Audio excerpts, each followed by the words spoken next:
Eat and share. Brock Ciarlelli. So before we start the episode, we want to remind you one more time that our first live watch is this Sunday, August 25th at 3 p.m. Pacific Standard Time. And 6 p.m. Eastern. Absolutely. With none other than just the most joyous human, Jessica Marie Garcia, who played Becky. We love her. I think she's very excited because she is leaving the kid at home. Eden's leaving the kids at home. They're going to be right here on this couch. Maybe we'll have a cocktail. I don't know about you. I could have a cocktail. Oh my God. I will absolutely be able to have a cocktail. It'll be my first drink since January. Oh, okay, great. Yeah. Maybe Cameron will be off camera, just like bartending. But in order to get access to that, you have to be subscribed to the Ehlert's exclusive tier on Patreon. So make sure you're subscribed to that if you want the invite, which is being sent out the morning of on Sunday, August 25th. We hope to see you there. It's going to be a blast. And we have some really, really fun things planned. We're going to do the live watch, but then also we may or may not have a game, and you may or may not be able to be paired with some of us for said game if you're in the audience. Okay, wait. You said may or may not. Will they? Yes, they will. They will have an opportunity to answer a question in the chat during the live watch. And so the first two to answer correctly in the chat, they will be our lucky two selects who will be paired, one with Eden, one with Jess, for our little game. So all I'll say is pay close attention to this podcast episode you're listening to right now. You'll get the fabulousness of Jess and me and Brock and whoever are our selects, who I'm sure will be fabulous people as well. And then you're probably wondering, you're like, well, hold on.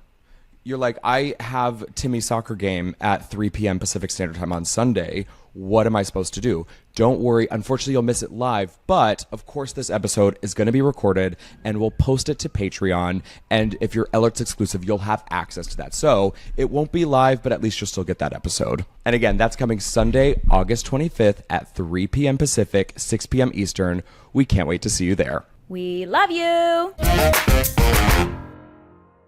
Knock, knock. Who wants some vegan cheese and vegan sausage? You know, cut the vegan. I'll take a sausage and a cheese. I'll make a charcuterie. I'll turn on the middle. I'll have some wine. I'll invite some friends over. It'll be great. That sounds wonderful. I couldn't do it. I couldn't do just plain cheese and sausage as someone who doesn't eat cheese and sausage now. Right. I feel like a fraud. But we are going. This is a great little segue into episode 104. This is an iconic episode. I'm actually very excited to talk about this episode 104, The Trip. We are going to talk to, I'm so excited. We're going to talk to this episode's director. You have 100% seen her name in the credits. Lee Shallat Chemel, the one and only. She is responsible for directing so many, every single one of your favorite comedy series, including the pilot of The Nanny. Did you know that? Yes. Oh, I sure did. She's so fabulous. I can't wait to see her. So let me break out my cheese and sausage, and then let's get to middling. Welcome, everybody, to Middling with Eden and Brock, where Brock and I break down an episode of The Middle each week. Oh, my God. It's been a blast to see you on a consistent basis now. It's so much fun. It is the highlight of my week, Brock. The highlight. And you're traveling all over the place. Where were you? You were just in... Where were you? Philadelphia. How was it? It was fine. Like, it was fine. I mean, the shows were good. The people were great. But the travel, our flight was delayed 6 hours getting there. Oh, God. At LAX? Yes. Oh. In the worst terminal, I have to say. Oh, no. Like, there was nothing to do. There wasn't even a Starbucks. They had a coffee bean. I was about to ask you, like, how many cups of coffee did you have at the terminal? And my guess says 2. I had an ice blended. You said I'm going to go for it. If I'm going to be here for 6 hours, I might as well treat myself. Yes, I'm going to have like an ice cream coffee. Oh my gosh. How are the shows? I feel like every time like I go scrolling through your stories on Instagram, I see everyone has photos of you jumping off of a chair. I can't remember from when I saw it. Do you tell people to get their phones out, or do they just happen to have them out? They're like all capturing these insane moments. You standing on your head. Yes, I have a whole spiel at the top. The version that you saw. I didn't have this. I did not have this part of it, which I personally am very proud of. I am so proud that I thought to do this. I have everyone take out their phones at the beginning of the show. I say, please, no photos during the show, no photos, no videos. However, obviously, I want you to post about this. So I do a whole thing. I give them lots of opportunity to take the best pictures, and then I'm like, put it away. Oh my gosh, so it's not even a part of your show. I thought for whatever reason, everyone was capturing this moment of you jumping off a chair, and I was like, my God. You do a photo shoot before each performance. That's exactly what I do. I do a photo shoot. Exactly. Wow, great way of putting it. I love that. I almost texted you this weekend, but then I was like, you're in Philly, and I was like, I'm going to save it for the mic. I went to a friend's birthday on Saturday, so I had a little fun. We had bottomless mimosa brunch on Saturday, and then we went out into the bars in West Hollywood.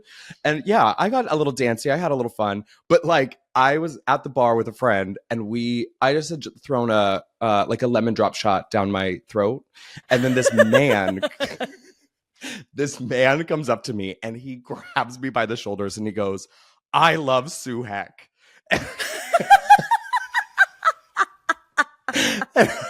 It's like 4 p.m. in the afternoon on a Saturday. And I was like, girl, same. I was like, I'm seeing her in a couple days.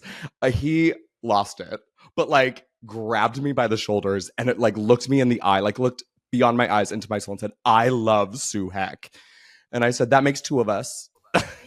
That is the funniest. That is because like I would love to unpack that, because that's not even like, that's fantastic, but what a shocking thing to happen. Like, not even an I love you. It's also I'm so glad you saved it right now. I told this guy, I was like, I'll tell her 100%. And he goes, no, you won't. And I said, I promise I will. And here I am telling you. He's going to hear this. He's going to feel, hopefully he's going to feel like wonderful and not mortified. No, but I was like, I will absolutely tell Sue Heck. And he's like, no, you won't. And I said, I promise I will. So this is me upkeeping my promise. I love it. He's going to love it. We also want to remind people, we're going to be ramming this down your throat, because guess what? It's good content. You can go to patreon.com/middlingpod or download that app, honey, and search for our podcast, Middling with Eden and Brock, because we have a lot of fun content over there, don't we? Yeah, we have the best. And it's not that expensive. That's right. $5. I'll bet you $1 million. It's a lot cheaper to get into the Patreon with us than your like mocha frappuccino whippy ice cream coffee was at the terminal in LAX. 100%. It was $9 with tax. A small. So this is much cheaper. Much cheaper. $5. $5 a month gets you in. $10 gets you video footage. $12 gets you an exclusive invite to our once a month fabulous idea, live watches. You'll watch a whole episode with us. And now it is time for Middle Minutes. So here we are, episode 104, The Trip. Truly an iconic episode. I said it in the beginning, but I am so excited to talk about it. Here's the summary. Sue raises thousands of dollars in cheese and sausage to earn a school trip to Indianapolis, but is left off the list. Frankie teaches her to use her voice and speak up for herself, and feels the wrath of her own doing when Frankie learns it is her fault that Sue didn't make the list. Meanwhile, this is so... Did you get these off Wikipedia or did you write these? I got them off Wikipedia. That was the A storyline, and then Wikipedia always does the B storyline with a meanwhile this happens. So, meanwhile, Brick gets a girlfriend and a couple of children, and enlists Axel and Mike for help to break it off when things get too stressful. That was really good. It's no wonder you make thousands of dollars by doing voiceovers for cartoon shows. Thank you. It was fabulous. Thank you. And that was a cold read. This was written by Jana and Mitch Hunter, who are, oh my God, so funny. They wrote for the Drew Carey show, then they came here. Now they're writing for the Connors. They are just like the most brilliant team. And they're actually from all the writers in the writer's room. They're the people I keep in touch with the most. I love them. And then directed by Queen herself. I think, Eden, you refer to her as our home director, Lee Shallat Chemel. Yes. Yes, I said house director, but it's the same thing. My kids do that all the time. When we call things house, we call things a house cat, and they call it a home cat. Uh, the guest cast for this episode, we got Chris Kattan, we got Brian Doyle Murray as Mr. Ehlert, we have Lexi Jordan as Olivia, who I'm just going to stop for a second. I did another sitcom with her. Like, really? Yeah, we were series regulars together on a show on ABC that went for 11 episodes. Approximately 2 people saw it. Well, she's fabulous. No wonder she was a series regular before. I would like, even in my notes, I was like, not a lot of child actors are good. She's fantastic. No, she was great. And Mel Rodriguez as Mr. Perez. So funny. This guy has gone on to do everything. Yeah, his IMDb is stacked. Go take a look. This aired Wednesday, October 21st, 2009 at 8:30, 7:30 Central. And we had 6.53 million viewers. A little bit of a dip, but we're staying right in that sweet spot, which I love. 6.53 million people. I keep now, again, seeing this now. Like, once again, that is so many people. That's a lot of people. Yeah. The top movie of the week was Where the Wild Things Are. Wow, what a time capsule. God, that was a good movie. And the top song of the week is 3 by Britney Spears. Why don't I know this Baby, song? that is a sexy song. Do you know that one? That's about a threesome. Is it really? Yeah, it's a little scandalous and it's a little steamy, and it's the perfect song to dance to after I've thrown a lemon drop shot down my throat and after someone comes and screams that they love Sue Heck at me. But those are the middle minutes, and when we come back, we're going to break it all down. So don't go anywhere. We have a lot of cheese to sell, vegan cheese if you're eating, a lot of sausage to sell, vegan sausage if you're eating, and so much middling to do in the process. So let's do it. Okay, so episode 104, The Trip. Before we even breach the plot points, I have to tell you, you shine. Like, also, like, you get, out of at least these first couple episodes, I feel like Sue has gotten a good, like, a good chunk of, like, the storylines, right? Like of the kids, you get a really nice main storyline, or at least compared to the other kids. And obviously this one, baby, you get the A storyline, and you shine. You are so good. Thank you, Brock. Thank you. I genuinely appreciate that, and it is crazy. I've always thought about this episode. This episode has stuck out in my mind as like the episode that I feel like I sort of got Sue. Like, I sort of like, it started to feel, it felt very, I feel like a lot of classic Sue things were established in this episode. And this was the first time I will always remember. I honestly still remember the first line of that big speech at the end. I will never forget. Like, it's just this little thing, but it's like, it was like, because you forgot to send in the envelope, my name wasn't, well, it's not even going to be right, but like, my name wasn't on any of the lists. That was like the first big speech that I had. And I, again, watching it, I was like, ooh, I could have done this better. I could have done that. But I was like, good for me. And I can see the progress. I can see how, like, the beginning of my schooling of comedy. Yeah. And it was fun. It was the first time I had a lot of fun. Good. I think they gave you something big, and I think you completely nailed it.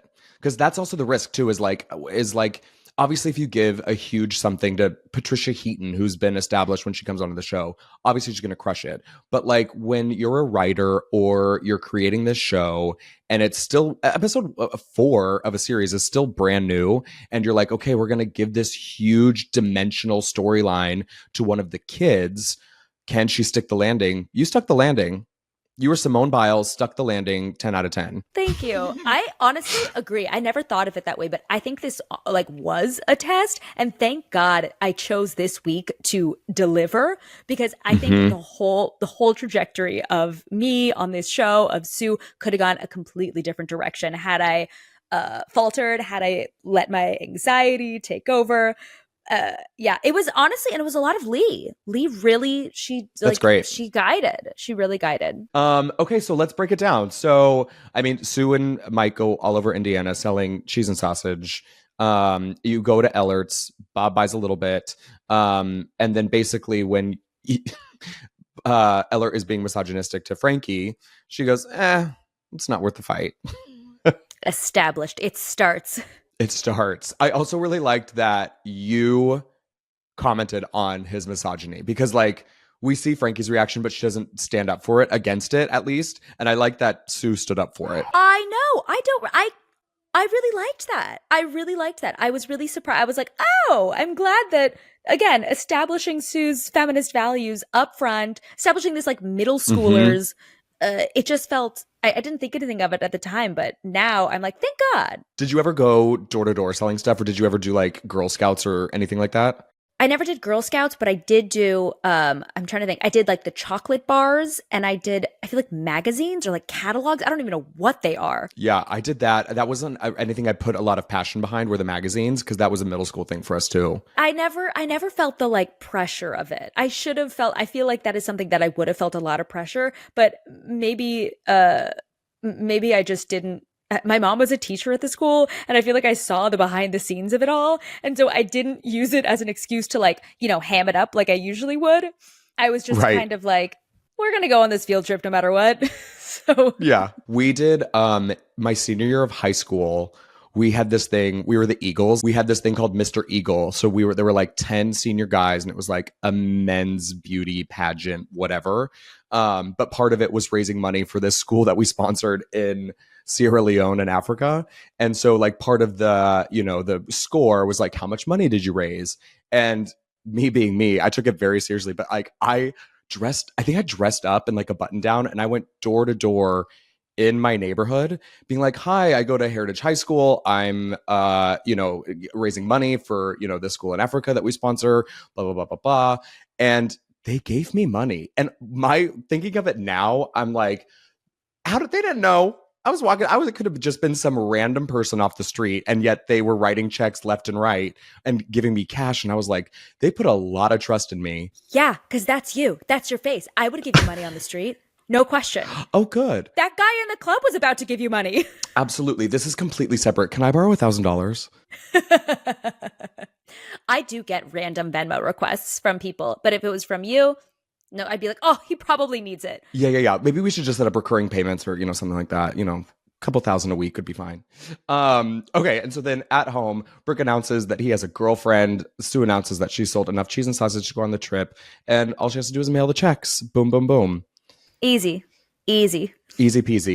In that flashback, in that like little scene when you guys are at home at the Heck house, it reminded me when Olivia, the girl, is like, you're my boyfriend now, to Brick. It reminds me of like when you're in kindergarten and you just go up to a random person on the playground and you go, do you want to be friends?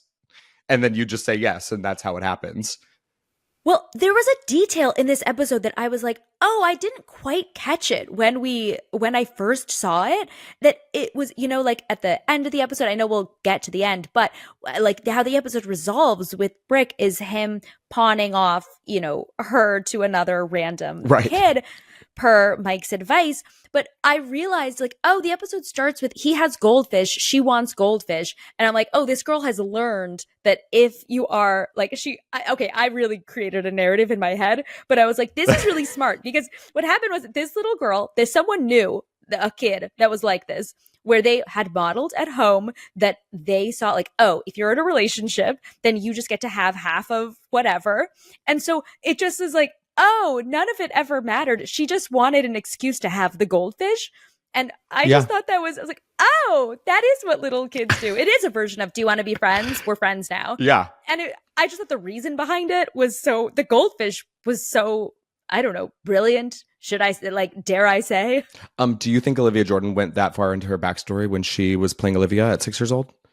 No question.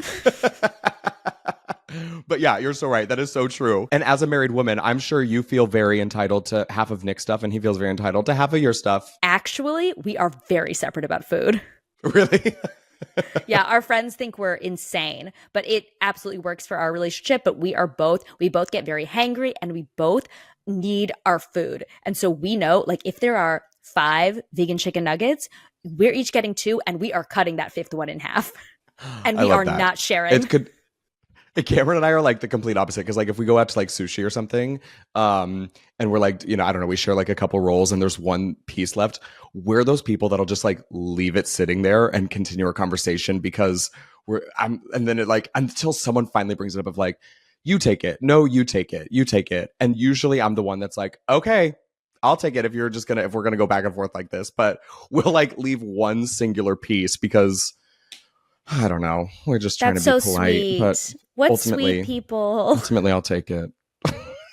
Yeah, it's always you. It's always you, right? Yeah, of course. And then at Ehlert's, Sue tells Frankie that she didn't make the list for the trip and follows Frankie's lead by saying, it's not worth the fight. Then back at home, Frankie encourages Sue to stand up for herself. Another scene where I just remember learning that Patty, that wasn't even like a funny scene, but she just made it funny. I don't know. She made it sincere. It wasn't funny, but it was sincere. And I remember again, that whole episode, I'm just a sponge. Like, oh, she's really, I felt encouraged in that scene. Like I felt encouraged. Although I think you had a blackout. You were like, you forgot you were acting. You were like, oh my gosh, yeah. You're like really getting enveloped in her encouraging words. Yeah, it really was. And then Brick starts to second guess his relationship with Olivia. He starts to second guess his relationship when Olivia comes over and her true colors are starting to show. I remember vividly when I would ever film at the Heck House was if you were to ever use the door, because I don't know if a lot of people know, the interior of the house is in a soundstage, and then I don't know, thousands of feet away across where like all the exteriors are within the studio system, that's where the exterior of the house is. So like when you open the front door and we're like literally inside the Heck House, it's like a backdrop. And I remember when I was filming that they were like crazy about like, you've got to scoot your way out. You cannot open that door more than you need to. But at least in a couple episodes ago, they had it wide open. And I was like, that is a backdrop. I can see it. And even in this, like they open the door and Olivia's standing there and go, I think they're in the studio, as she's like sitting on the porch, at least before he goes outside to talk to her, Mike does. I could not believe in these first few episodes, I feel like I've noticed it every single time. It gives me anxiety. I'm like, close the door. You're on a soundstage. Oh my God.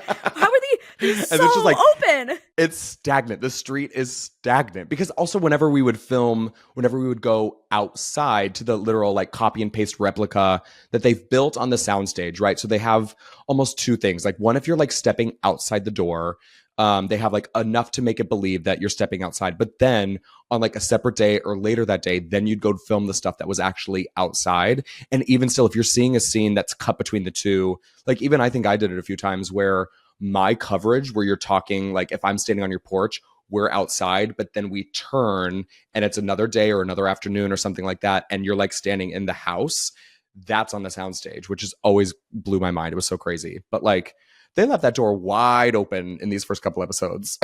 They must have learned. They must have watched and been like, oh God, this looks terrible. We have to make sure in other episodes we keep that door closed. And then Sue talks to Mr. Perez about being left off the list. And he says he'll look into it. I don't believe him. I, again, remember that I was so nervous and I felt like I realized like I think the nervousness, my actual nervousness of trying to be funny kind of helped because I had to be so nervous. And I must not have, they must have been like, oh, they were like, we're not going to correct her. This is fine. This is good. This is great. And then Brick, this this scene is wild to me. Brick asking Axel for advice, and Axel just like opens the shower curtain and he's just standing there sudsing up. That would never happen in my house. We were not a naked family, but like that would never happen, at least in our house. How about you? No, we were a naked family, but that would never happen. Like that at that point in our age differences, maybe also like it would never happen with my little brother because I have the same dynamic. Like in my real life, I have older brother and one little brother. So my little brother would never just come into the bathroom, but I guess sitcom rules. It was probably, I don't know what the actual age difference is supposed to be between Axel and Brick, but like my brother and I are 7 years apart. So there's a big jump between us. But like my brother was probably right around what Axel's age is. He was like, I don't know, maybe a sophomore in high school. And for whatever reason, I thought it was the funniest thing. I don't remember this, but my mother has told me that I pantsed my brother and he was right in the middle of going through puberty. And again, we're not a naked family. And so I just like, that was the memory that popped into my head. Like, That is so funny. I don't think he was being very like mischievous. And so that Me neither, is, but apparently I was. My mom loves to tell that story. I would too. So that was the tiniest little scene, but baby, did I have a visceral reaction to it. Uh, and then Olivia comes over and Brick asks Mike to talk to her, and it doesn't work. I gotta say, I love that scene. It didn't go as I expected it to. It didn't go as I expected it to in the script. It didn't go as like when I was reading it. I was like, oh, this is way funnier. And again, like that was the scene where I wrote, I was like, okay, this, I don't know how old this Olivia Jordan is, or is that her name? No, her character name is Olivia. Her name is Lexi Jordan. Yeah. She's good. She's funny. I can tell now if people are bad and they can edit them to make them good, but she's really good without the need of editing. But I can clock if someone has edited them to be funny from a mile away. Same. Just know Brock and Eden are always judging. And I got my little iPad out. I'm making notes. Believe you me, I'm making notes. I'm bolding and I'm highlighting and I'm making notes. Okay, and so when the school doesn't call, here we go. Frankie chases the bus and forces Sue's way on. That was a long day. I was gonna say, where did you film it? Do you remember where you filmed it? I think. Lake Balboa, which is where I grew up, very close. It's like Van Nuys. Just like there's just one strip of like Woodley or something. Everything shoots there. There's so many things in the office. You'll see it if you start to see it. Like everyone shoots on this one strip because it's just really generic in the valley. And we went up and down. That whole scene, it is broad, but it's this broad where it's right in the pocket of you, Patty going, okay, get on the bus. And you walk up the bus. And he goes, she's not going. And you walk down. Made me giggle. Hair broad, but perfect. Here's how I think about our show sometimes. It is not... we did not reinvent the wheel. No one reinvented the wheel. This was not like, oh my God, what a crazy concept. They really nailed this crazy new whatever. It is just in my opinion, a solid sitcom. And the thing about a sitcom, it's the same way, like you can have gastro, whatever, like all these crazy foods that are really good, that are like crazy and inventive, or you can have a chocolate chip cookie. And you can have the best chocolate chip cookie you've ever had. And everyone's had a chocolate chip cookie.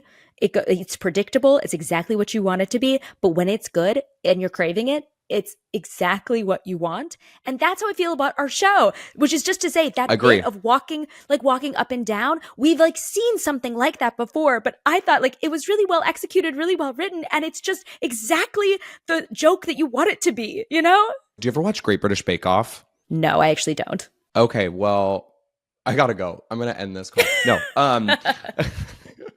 But what they always say is like in these contestants who are just like have hearts of gold, but they always say if you make something that is simple, you have to execute it to perfection. Like a lemon tart or whatever is like everyone's bread and butter when it comes to baking. Apparently, I'm not a baker, but like if someone makes a lemon tart, the judges are like, it has to be perfect. And to me, that's what I feel like The Middle became, is like a family comedy that just was perfect to a T. They crossed the T's, they dotted the I's in every single perfect way.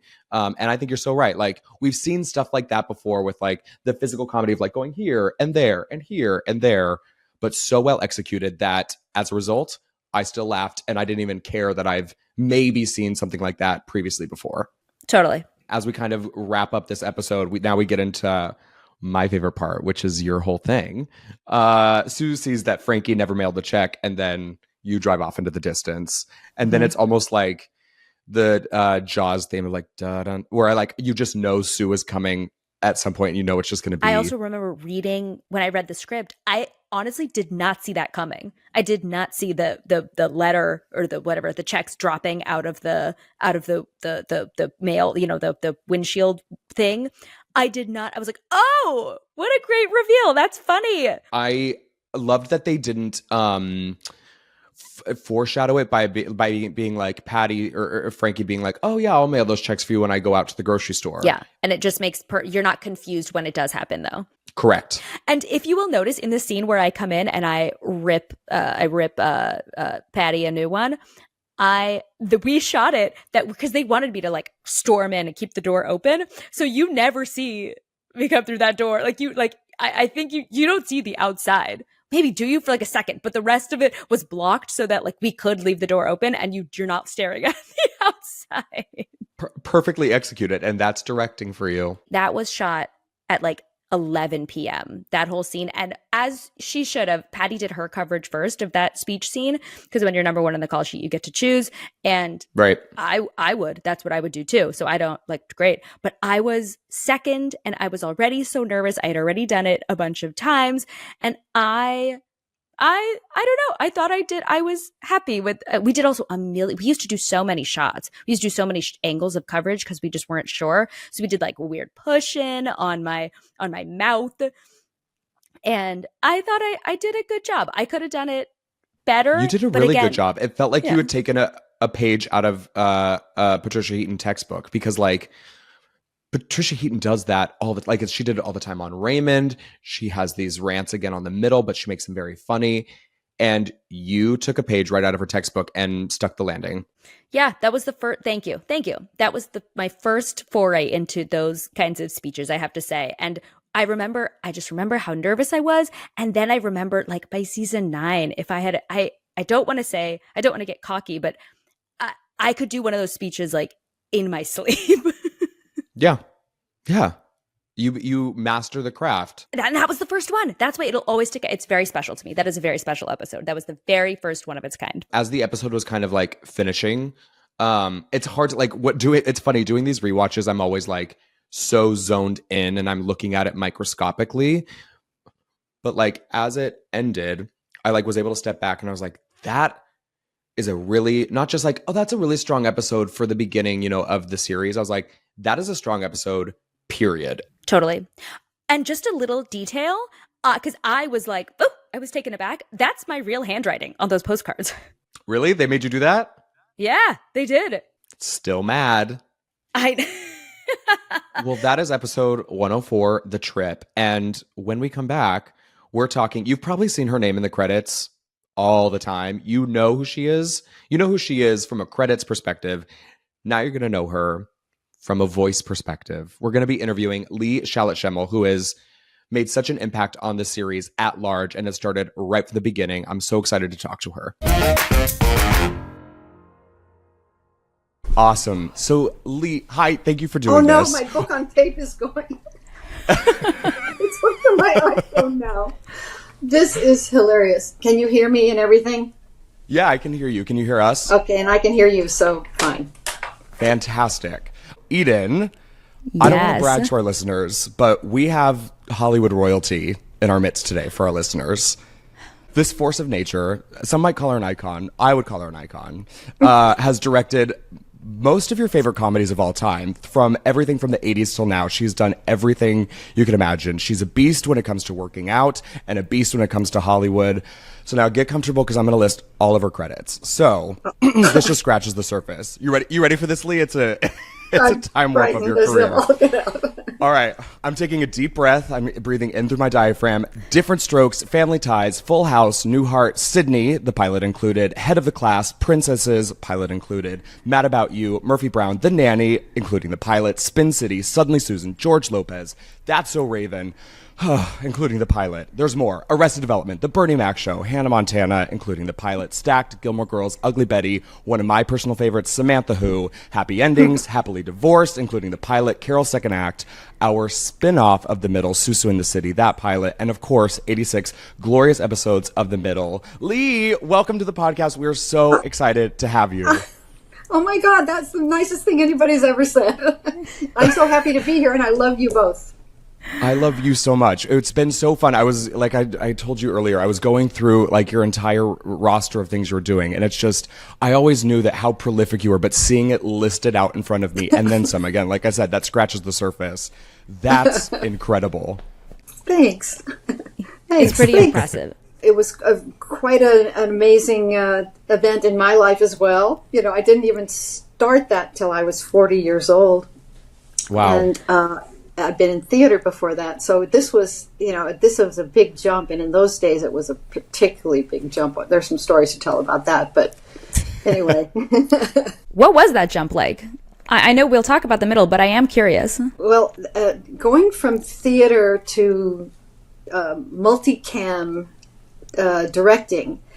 Everybody thinks that's such a simple thing because, you stage the, plays, and in multicam you sort of stage the script, and then you just take 4 cameras and shoot it live in front of an audience. But in those days, the directors had to live cut the show. So you weren't just directing it, you were also live cutting it, which means that 4 cameras shooting the coverage, and me coming straight from theater over, I didn't even know what the word coverage meant. And so you basically are staging it so that 4 cameras don't shoot each other, just the actors. And then when you're on a live audience show, you are actually have worked through the week with your AD, your associate director, to set which shots you're going to do and when you're going to cut to the next thing. In other words, you're literally editing it live. Right. And you're doing that to provoke the laughter at the jokes, so the timing is really important. And so, you've gone down onto the stage and you've directed the actors and you've developed comic business and all that sort of stuff. And then you get up into the booth and your AD is going, ready on camera 2, go. And you're snapping your finger. Never did I snap it in the right place ever. But you're snapping your finger to make the technical director who's on your right hit the button so that the audience will laugh at the joke, and then you snap again to get the right reaction from the other character. In other words, you're editing it to make the audience laugh. Well, I went out of some shows in a body bag because it was so difficult. It was so freaky hard. And in those days also there were like 2 women, doing this, it's like, and of course I wasn't doing well. So that was, let's see, she's a woman. So of course, we don't need women, blah, blah, blah. So there was a lot going on. There was a lot going on in terms of the feeling toward whether a woman could handle a set, and then the feeling toward the fact that you can't just jump into multicam like that. It's way too hard. It's funny you mentioned that. Like, I remember fabulous Melissa Kozar, shadowing you throughout a couple of seasons before doing stuff on her own from the middle. And I felt like you were fostering a new generation of talent, helping to, follow in the trail that you blazed. Did you have someone like that, or a mentor that kind of helps you navigate the business like you helped Melissa? Yes and no.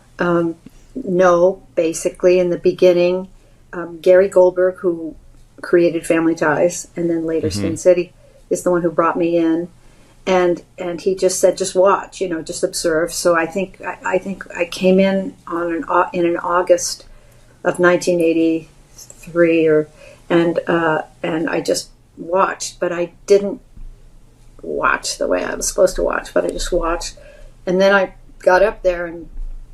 You can watch all you want, but until you're sitting in that chair, you don't know it. So I didn't have anybody helping me. A little later, when I was still trying to get a footing, several years later, John Rich, he was probably the most important multicam director in those days, and before he did All in the Family and the Dick Van Dyke Show, and he really set the tone for the live cutting, actually, he and Norman Lear. And he sort of took me under his wing a little bit and took me into editing, and I learned a lot from watching a couple of times that he edited, and that was very kind of him. And then he also got me a good agent, which really also helped. But I never had a mentor, a real, like that. And I realized how, because I had so many failures in the beginning. I mean, I was fired 3 or 4 times in my career. I don't know how I survived. Sure. Because I didn't, the technical thing, there are a lot of women, I think, or there are not a lot of women, but there are a lot of ADs, and I mean associate directors. Those were the kind in multicam where they worked on the camera stuff, that moved up to directing, and they had no problem with camera because that was their thing. That's their foundation. Theater. But what I learned was that the reason I still stuck in was because I had a relationship with actors and I understood business and staging and stuff like that. But boy, I really took too long to learn the camera thing. I didn't understand it. It was completely new to me, you know. So I think if I'd had someone that was stuck with me, that would sit next to me when I was working and say, no, you know, but I didn't. And I should have sought one out, but I didn't. I was too naive or something. I don't know.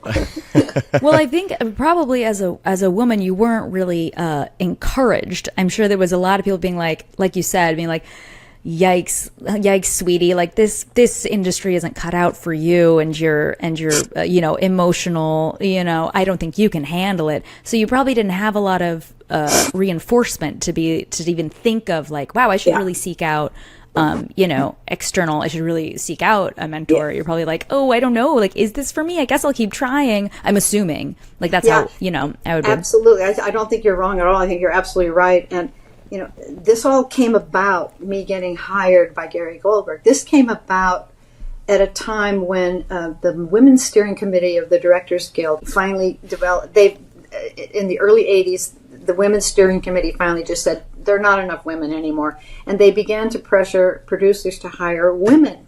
And so most of that was bringing up women in the technical side, in the camera side, to come up and direct, but giving them an opportunity because they were already part of the guild, and that was what it was for. But Gary Goldberg said to a friend of mine, Joe Stern, who was a producer but also ran the Matrix Theater in LA and knew me very well because I was, at that time, I kind of had a name as a stage director around town.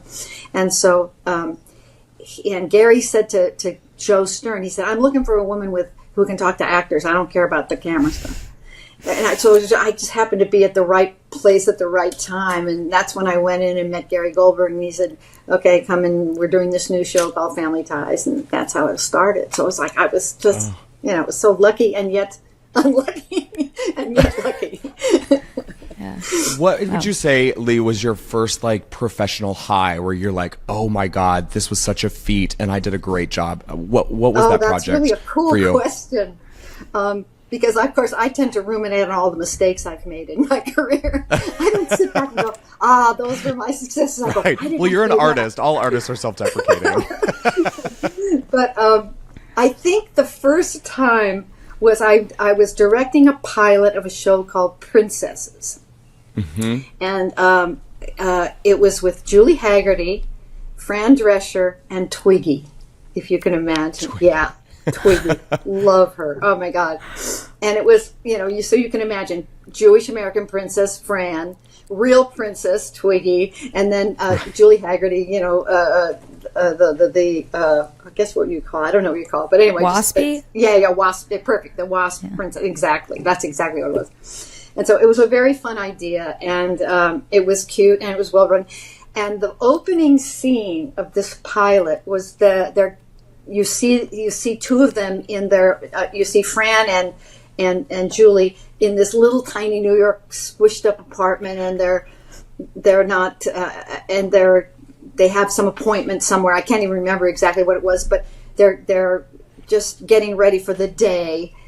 And so I developed this kind of business where they never stopped doing, like, putting up the closet thing so you could see another thing, and opening up a trunk and putting this and turning a bed into like the apartment. And it was like a funny piece of business that we timed so perfectly to the dialogue, so that at the end of the scene, literally they just did the last thing. It was like this cool, because you know, Eden knows this too, I love staging and working business out and stuff, and it was like so perfect. It was like that.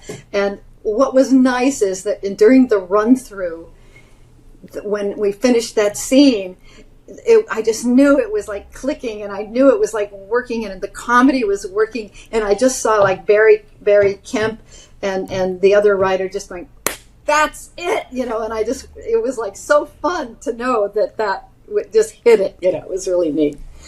What a good feeling. What an absolutely good feeling. And so you've worked with, all the way up through, you work with a lot of people. Fran Drescher seems to be a constant person in your life. Wonderful. You directed the pilot of The Nanny, and you Happily Divorced was, you know, a big staple also in your career. What do those relationships mean to you from a person in Hollywood and as a director?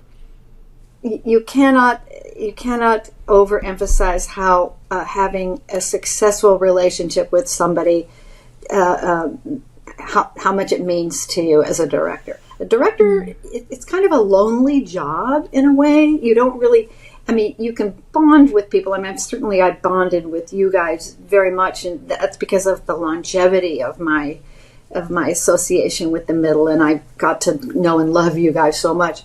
And that's a real gift. But very often you're just going from one show to another, or you're going a few episodes here and a few episodes there, and you're not going out and having drinks or something with the actors afterwards or with the producers. Right. They're going up to write and you're going home. So you kind of are a little bit of a loner in some ways.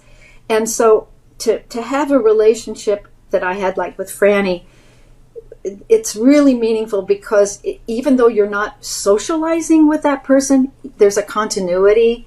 And so when I went to do Happily Divorced, it was like we had a shorthand and it was friendly. There's no tension anymore. You know, there were a lot of stuff that went on and off in The Nanny because it was getting to be such a big hit and there was a lot of changes and stuff. And there was tension. And when I decided to leave, she wasn't happy with me, and I thought it was over. So it was really nice to realize that no, the continuity was there when I went back to do Happily Divorced. All it was just a love fest after that. So it was really neat. I mean, I always feel like it's the same way with anything you do work-wise, and especially in the entertainment industry. I feel like if you get along with the people you're surrounded with, or you have good relationships, that shows on camera. Like there's just a certain sort of X factor that, like, if everything is copacetic behind the camera, it's only going to enhance and make the product that we're seeing on our television screens every week all the better. Couldn't agree more, especially in comedy.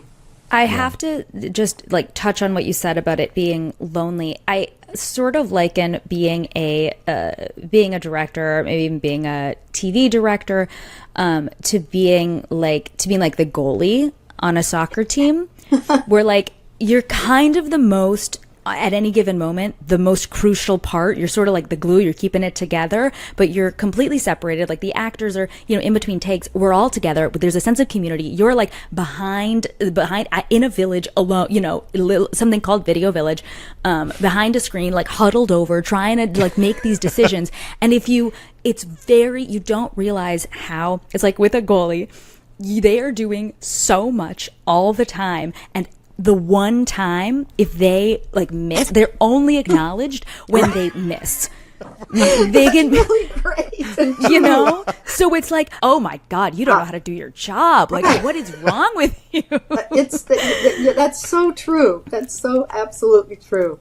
How did the middle come into your life as we make our way up there? So you've had this prolific career, and then how does the middle come to be in your life? Well, the middle came in a great way. I mean, Eileen and Deanne, I worked with them when they were really their first. I directed their very first episode that they ever wrote on Murphy Brown. And you did? Yeah, it was really cool.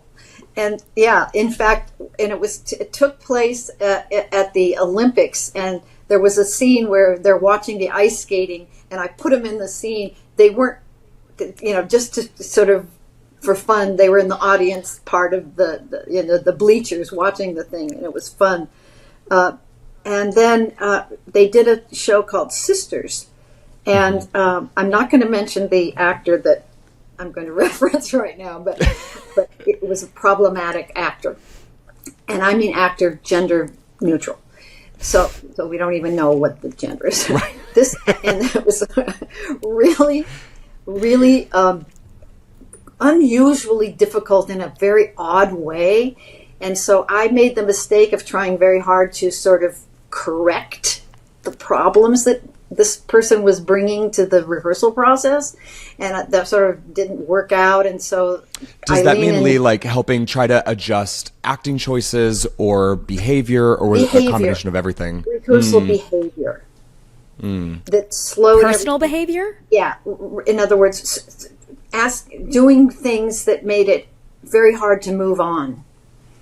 Oh, you know what I'm saying? So stopping with many questions and stopping with problems of that choice and, well, should I really move there kind of things, so that, and I got sucked in a little bit. I had 3 episodes there, and literally what happened was, by the time I came to the 3rd episode, I had been so, how a spider will just take a thing and then just keep covering it up until it can't move anymore. That's what I felt like. I dove in, and instead of helping things, I became trapped in this web. That's the way I could describe it. It was really, and I would go home to my husband, David, I say, something's happening and I'm losing them. I'm losing everybody. And it's because I tried to fix something that I should have just said, don't fix. Anyway, so I got caught in this web and to the point where literally that actor turned their back on me in rehearsal as I was talking to that person and stuff. I mean, it was really awful. And of course, it changed the whole dynamic for everybody. It wasn't working then for everybody, which was really sad. So many cues are taken from the actors, and their behavior affects. Yeah. It's the whole trickle down effect. Yeah, it was crazy. But I really have to put myself at the forefront of making some bad choices too. But in any case, this is all a story about me and Eileen and Deanne. So they didn't pick up my option for the next group of shows. And they were very nice and said, we're sorry, and it's not working. I said, I know it's not working. And, it's not like that. So I thought I would never work with them again. And then came the middle. Oh. And I was asked to direct the first episode, and then I think they gave me, at the beginning you try out a lot of directors, of course. And so, and this was a first single camera that I had, with the other 2 with them were multicam shows. This was a single camera. And so they didn't know me as a single, and this leads right into the trip, by the way. But the first episode, maybe Eden, you remember this, it had everything in it. It had a swimming contest in the pool, which is a very hard thing to shoot. It had a cyclone or something where things got blown up into the air. It had a car filled with jelly beans. It had, it was like, you name it, there was a special effect or a weird thing going on in that episode. And of course we went overtime because, and there was Warner, he's got steam coming out of his ears because it's costing so much, and stuff. And we were trying hard, and we lost light and things like that. Anyway, so after that was over, I went, well, there we go again. I screwed up the middle. And in fact, Leslie said, yeah, they weren't happy, oh gosh, and everything. So I just said to David, I said, I think that's it. They're done with me. But then came the trip, and I know we don't want to talk about it yet, and that just was, that episode, I have to say, that was like the saving grace, because that was the next one I did. It was like a month later or so. And it featured Eden. And it was the first time I got to really spend time with Eden and see her brilliance and have fun with her. And we kind of bonded then. I think that was when it first happened. And I went, I love her. And we did this funny thing where she's getting mad at the end, and we kept making close-ups. And we were laughing so much. And there was a scene in the bus it just came out so well. Anyway, it just worked beautifully. It was a simpler episode than the first one, and they loved it. And so I started to get more and more episodes, and that's how it began. Plus, that's wonderful. Yeah, it was a neat thing. It's funny, earlier when Eden and I were recapping the podcast, we were saying, we were both saying, like, the trip is from like that first chunk of episodes of the like, it's the one that sticks out in my mind. Yeah. First and foremost is like, there's the show. That's right the show. There. Exactly. That's the show. Because sometimes like things were like, the pilot sometimes were a little broad, and even like episodes 2 and 3, there were some broader, bigger moments, and there were some stylistic choices that eventually faded to the background. But like, the trip is the first one. It's episode 4, where I was like, there it is. Every single thing aligns. That's the show right there. I agree 100%. Like Brooke said, it really was like, oh, like it was the first time I felt like I was acting or I felt like I know what you comfortable mean. in like Sue's shoes. I was a little more like, oh, I don't have to be putting on like, oh, the thing that's making this cool is me. It's not like Perfect. cool or like fun despite me. It's like, oh, I can really lean into the me of it all. And I feel like it was a very, cohesive sort of group effort. The writing took on its style for the show more. The writing was character driven, and everybody had a story that was fun, and yours as the central story was really touching, as well as, I mean, it was funny and wonderful. It was everything that the show became, so yeah. It was the beginning of me seeing how brilliant she was, and also just how it fit into the thing, and that I had a really good relationship with an actor. I loved it. It was fun. Anyway, I loved it. Well, that's something that you do so well. I mean, especially coming in as originally, like when I first came in as a guest star and here every couple of episodes, the thing that I see and attach to the most when I'm not there every single week is the relationship that the director has, and making them feel welcome and making sure that they are guiding the guest cast and making sure they're fit within the tone of the show that they're supposed to be on one episode for, without making it feel like you're just like yanking them along. It's a really nice, delicate balance. And that was something that I particularly with you remember the most. It felt like a really nice collaborative effort. I felt shepherded in a way that didn't feel like I was being shoved in one direction. It felt very much like us working together, as opposed to me trying so hard to put the right shaped peg into the hole. Oh, thank you for saying that, Brock. That was so sweet. Yeah. So you had the trip, which, like you said, was a little bit of a breakthrough in your relationship with the middle and helping the show find its feet. How was your continued experience on the show, and when did you really find your particular stamp that whenever you directed an episode, you're like, this is where I really want to shine and make it my own? I was so focused on trying to make sure that Eileen and Deanne were happy with what I was bringing. I was so focused on that for a long time, and I think there was a point when Eileen and I really developed a very close relationship, and things eased up for me. I'm an anxious person, and I'm also like, I want to make everybody happy, and it's a weird business to be in when you want to do that.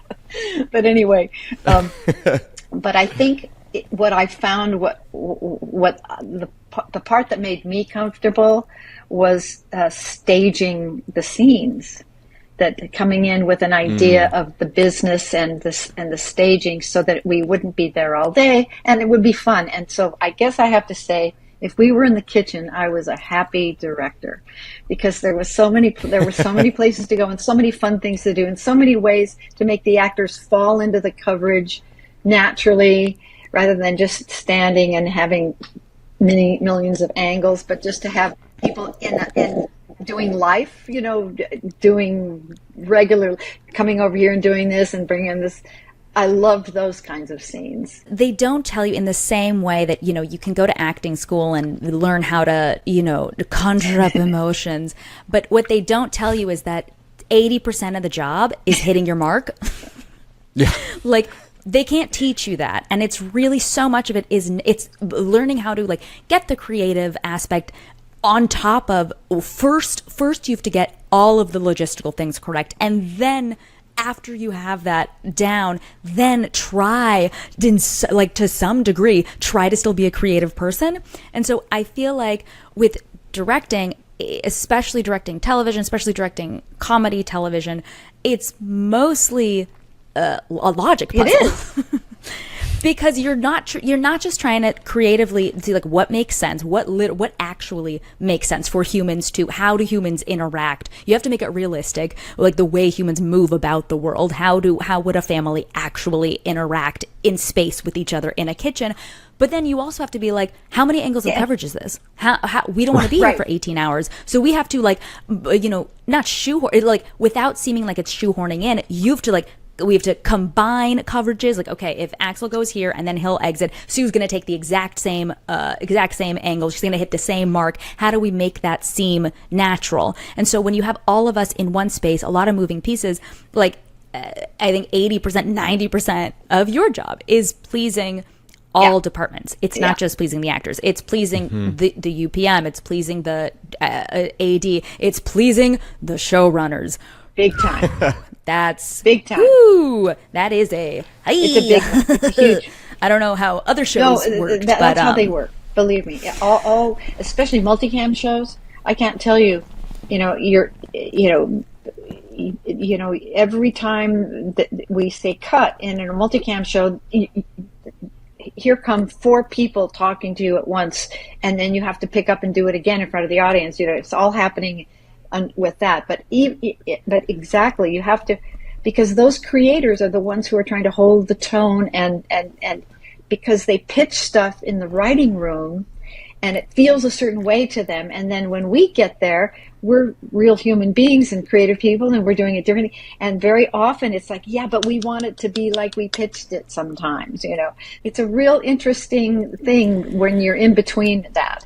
The role strain, I think, of the director is very high on many shows, because you want to be trusted by the actors and not just be a conduit for the executive producers. You can't just be a conduit and say, they want this, they want this. If you keep saying they too many times, the actor's never going to look at you for anything, and then go to them for the notes. And that's, of course, what a lot of them want, is they don't want you to have that relationship with the director. Not that that's not the case on the middle, but there have been shows where literally everything is done to prevent you from having a connection with the actors, so that the executive producer can direct over you. That happens a lot.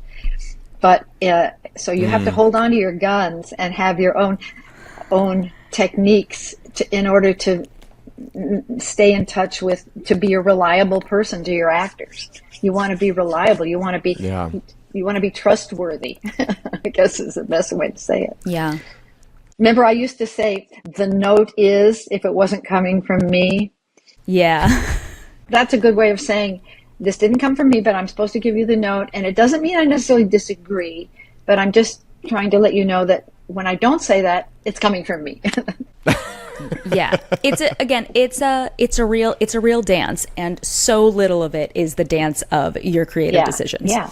That's like barely that's like trying to squeeze in some creative juice into a big math equation. It's true. Yeah. It's true. Well, that's the tricky thing with, I think, anything in this industry is it's your job. Most of it is, a lot of it is taking notes, right? Whether you're an actor taking a note or you're a director taking a note from a studio or a writer taking a note from a network. A lot of it is maintaining a vision, but also being able to bring in all these ideas to create one. And here's the thing is that piece of because television. The actors were all so unique on the middle, everyone was a different human being in almost every way. Neil, Patty, Atticus, Eden, Charlie, each one completely different, process different, everything. And it's amazing that it congealed. But each one brought their strengths, but I had my favorites. But so did I.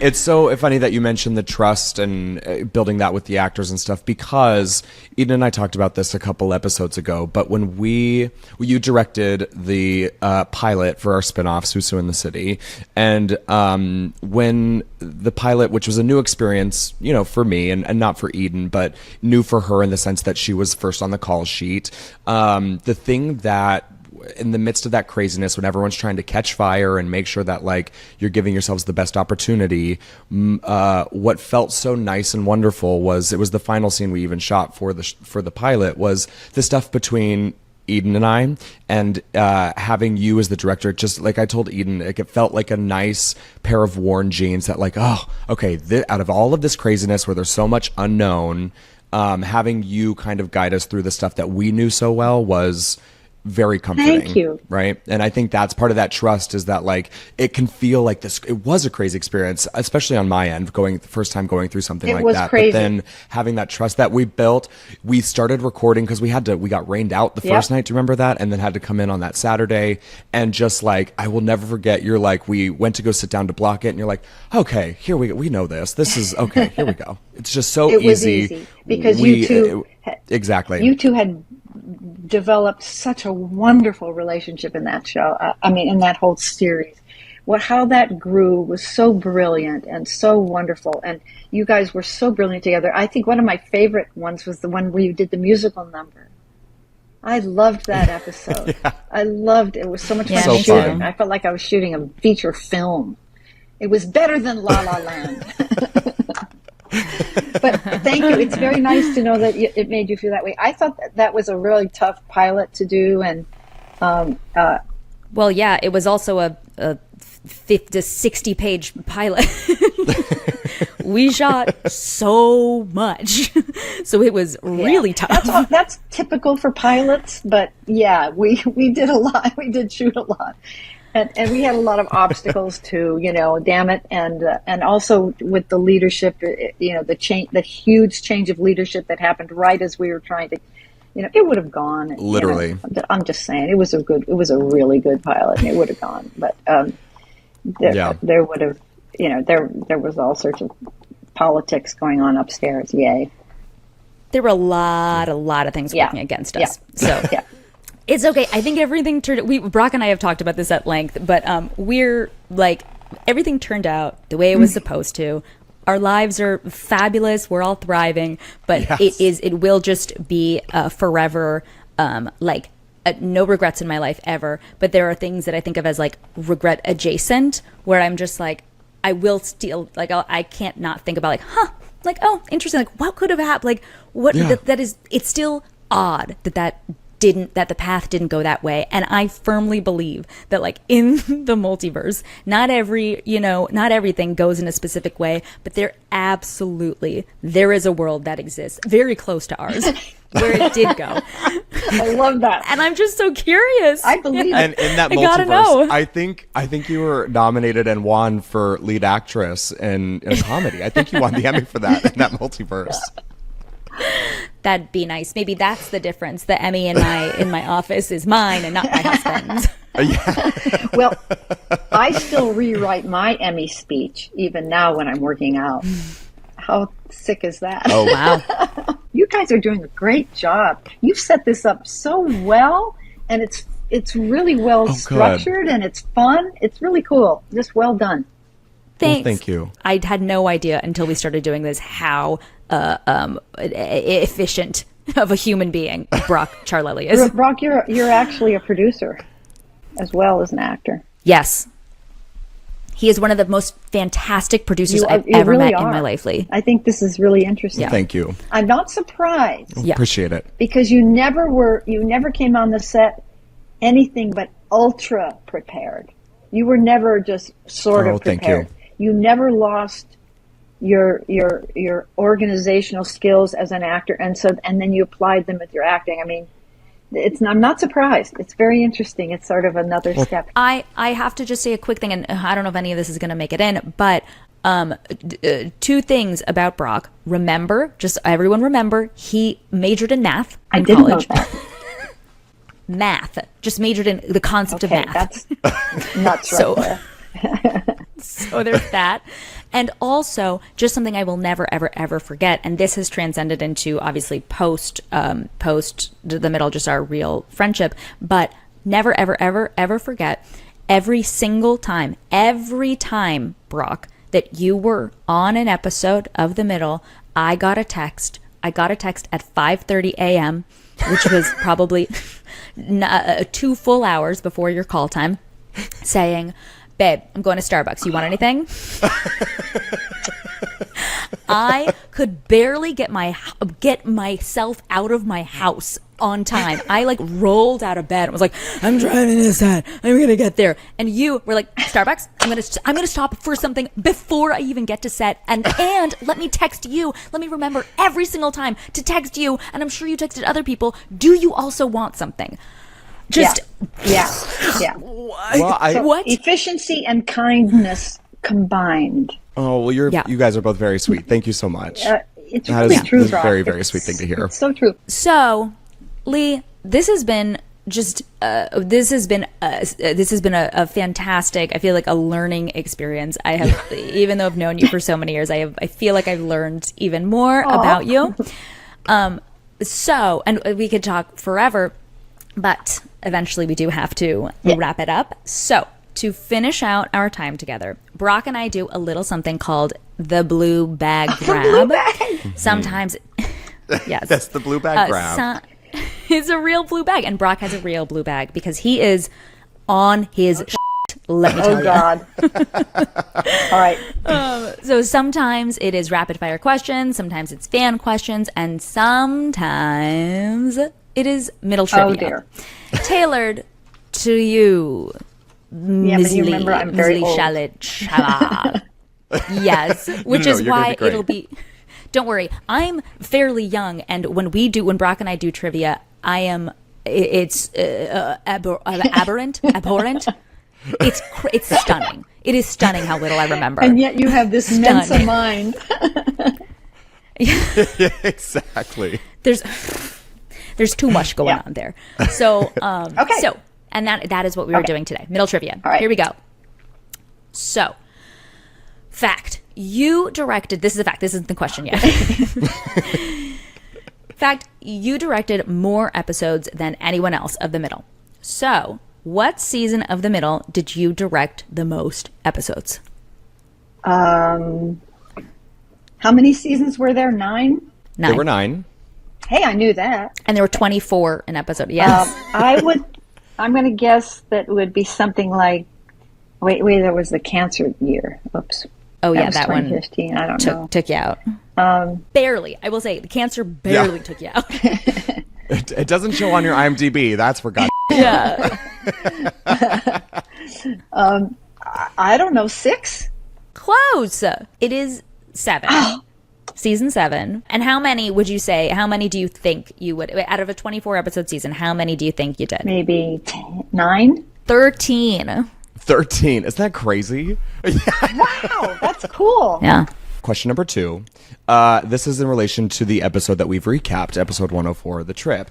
In the episode, what color envelope Red. that Frankie was supposed to mail that... Oh, well, there you go. That was easy. Okay. What was the title of the first episode of The Middle you directed? There is multiple choice, but I want to cheerleader. see if you do. That's it. Yes. The one with all the That's it. special Yeah, the effects. one The that- tornado, the pool, the jelly beans. The one that took 24 hours to shoot in one day. Oh, my God. Yes, the cheerleader. Yes. So, out of all the series you've directed, as we've said multiple times, The Middle is your highest count at 86 episodes.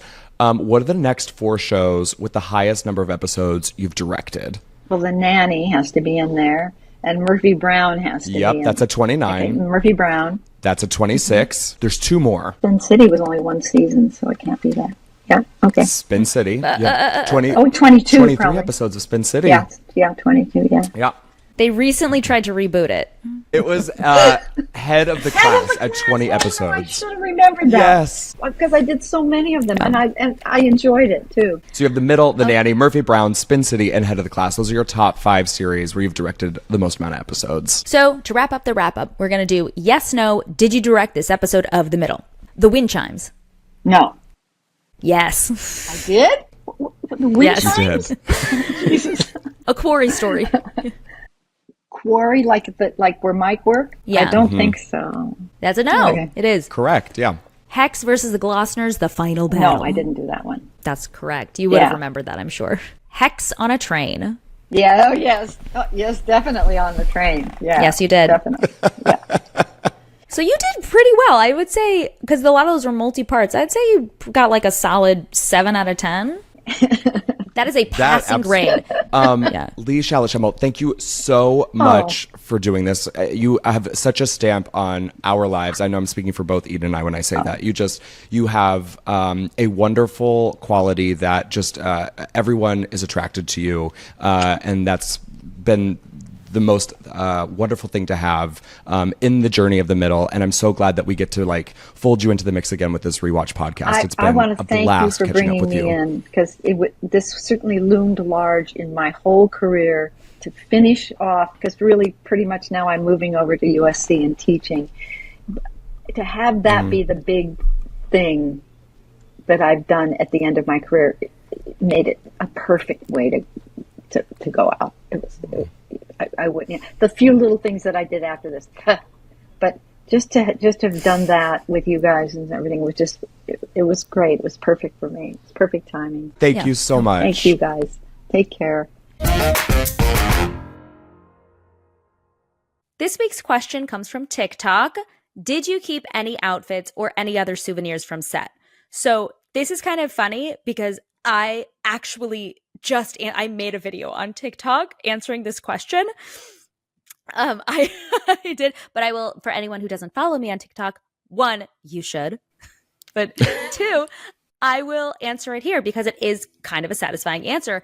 I did. We got a little tipsy the last day of shooting, and we raided the set, and I took posters from Sue's room. Because I was like, this hang in there kitty poster is, it just, whether it sits in my closet or I put it up or something, I don't know.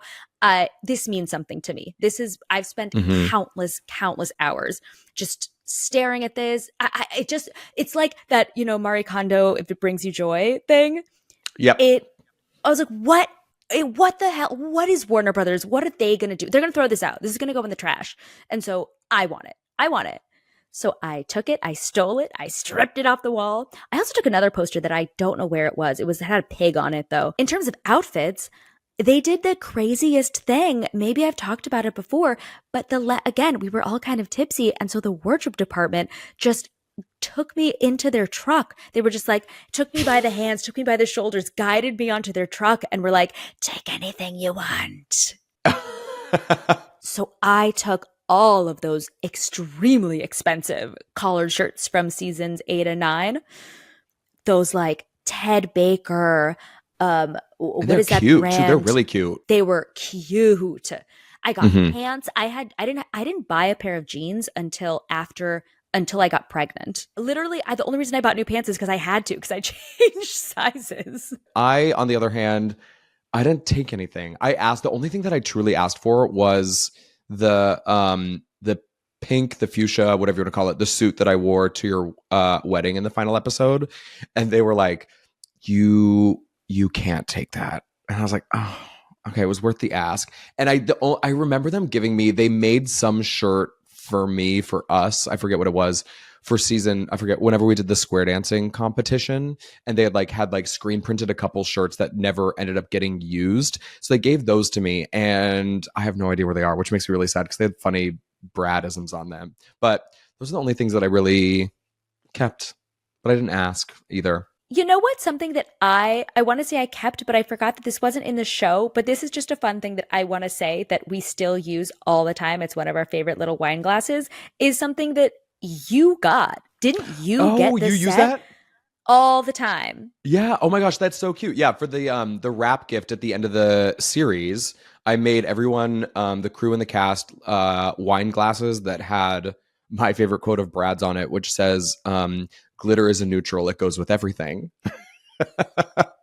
Which is one of my favorite lines. Also, it's funny now that I have a whole spiel on glitter because I hate glitter. But PTSD. I love that glass. I do. I really do. Good. You have a lot of stuff. I don't have anything. Next week's episode, we are talking about episode 105, The Block Party. And we are talking to one of the truly nicest people on the face of the earth. Like, I want to say annoyingly nice, but I don't want to. She's not annoying. It's just like, how could a person be this sincere? You know her as Nancy Donahue, Jen Ray. Oh, I love her. I adore her. She's one of the people I'm closest to from the show. So I'm so excited to see her. It's been a couple months, and we'll talk to her next week. I love you. I love you so much, Brog. Bye. Bye.